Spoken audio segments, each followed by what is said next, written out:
Last-minute hitch in crunch fishing negotiations as Irish minister issues Brexit warning. Boris Johnson's planned unveiling of a post-Brexit trade deal has been delayed by a last-minute hitch, Simon Coveney, Ireland's foreign minister has suggested. Mr. Coveney said an EU briefing scheduled for 8:30 a.m. has now been pushed back. When asked whether there had been a last-minute hitch, Mr. Coveney said there had been, but stressed such a development was not unusual given the tortuous nature of negotiations.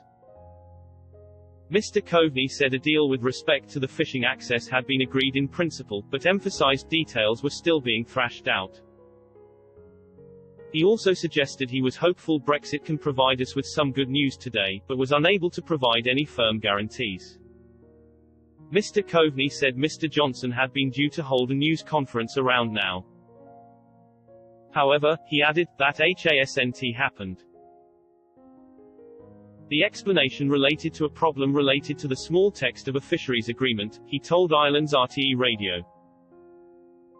Mr. Coveney added, I had hoped to be talking to you this morning in parallel with big announcements happening in both London and Brussels, but we still expect those later on today.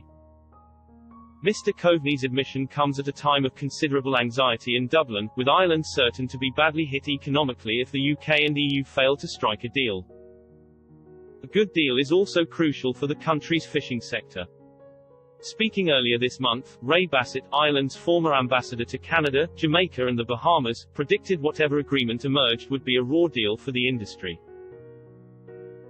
He added, the fisheries issue in the Brexit talks has focused interest in Ireland on how badly the country is treated under the current common fisheries policy. This is very uncomfortable for the government and the pro-EU lobby. Other countries catch hundreds of millions of euros worth of fish in Irish waters and subsequent processing can more than double the value of that catch.